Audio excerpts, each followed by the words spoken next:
اعوذ باللہ من الشیطان الرجیم، بسم اللہ الرحمن الرحیم۔ سورہ بقرہ، ترجمہ اور تفسیر، آیت نمبر 177۔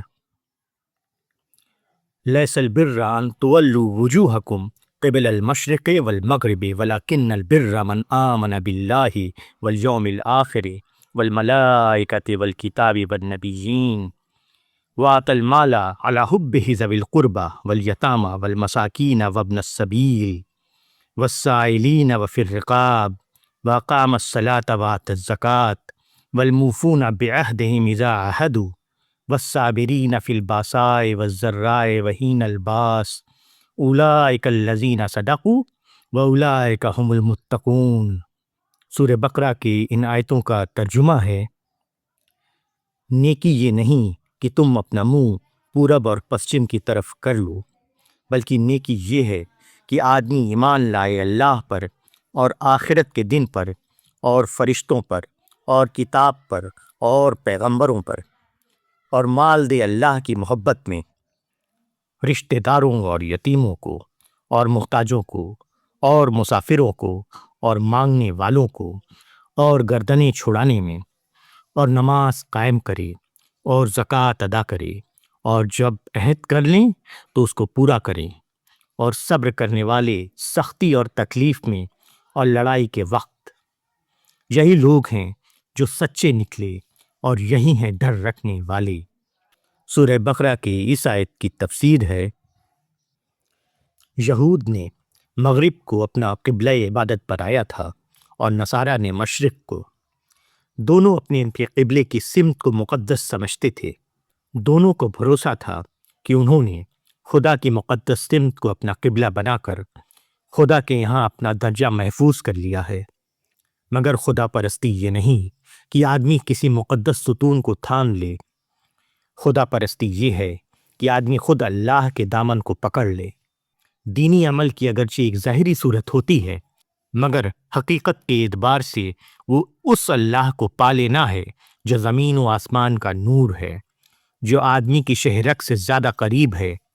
اللہ کے ہاں جو چیز کسی کو مقبول بناتی ہے وہ کسی قسم کی ظاہری چیزیں نہیں ہیں، بلکہ وہ عمل ہے جو آدمی اپنے پورے وجود کے ساتھ خالص اللہ کے لیے کرتا ہے۔ اللہ کا مقبول بندہ وہ ہے جو اللہ کو اس طرح پالے کہ اللہ اس کی پوری ہستی میں اتر جائے، وہ آدمی کے شعور میں شامل ہو جائے، وہ اس کے مال و دولت کا مالک بن جائے، وہ اس کی یادوں میں سما جائے، وہ اس کے کردار پر چھا جائے۔ آدمی اپنے رب کو اس طرح پکڑ لے کہ سخت ترین وقتوں میں بھی خدا کی رسی اس کے ہاتھ سے چھوٹنے نہ پائے۔ اللہ کا حق اس کی سچی وفاداری سے ادا ہوتا ہے، نہ کہ محض ادھر ادھر کا رخ کر لینے سے۔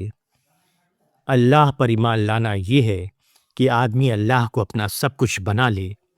آخرت کے دن پر ایمان لانا یہ ہے کہ آدمی دنیا کی بجائے آخرت کو زندگی کا اصل حصہ سمجھنے لگے۔ فرشتوں پر ایمان لانا یہ ہے کہ وہ خدا کے ان کارندوں کو مانے جو خدا کے حکم کے تحت دنیا کا انتظام چلا رہے ہیں۔ کتاب پر ایمان یہ ہے کہ آدمی یہ یقین کرے کہ اللہ نے انسان کے لیے اپنا ہدایت نامہ بھیجا ہے جس کی اسے لازماً پابندی کرنی ہے۔ پیغمبروں پر ایمان یہ ہے کہ اللہ کے ان بندوں کو اللہ کا نمائندہ تسلیم کیا جائے جن کو اللہ نے اپنا پیغام پہنچانے کے لیے چنا۔ پھر یہ ایمانیات آدمی کے اندر اتنی گہرائی سے اتر جائے کہ وہ اللہ کی محبت اور شوق میں اپنا مال ضرورت مندوں کو دے اور انسانوں کو مصیبت سے چھڑائے۔ نماز قائم کرنا اللہ کے آگے ہمتن جھک جانا ہے۔ زکوٰۃ ادا کرنا اپنے مال میں خدا کے مستقل حصے کا اقرار کرنا ہے۔ ایسا بندہ جب کوئی عہد کرتا ہے تو اس کے بعد وہ اس سے پھرنا نہیں چاہتا، کیونکہ وہ ہر عہد کو خدا سے کیا ہوا عہد سمجھتا ہے۔ اس کو اللہ کے اوپر اتنا بھروسہ ہو جاتا ہے کہ تنگی اور مصیبت ہو یا جنگ کی نوبت آ جائے، ہر حال میں وہ خدا پرستی کے راستے پر جمع رہتا ہے۔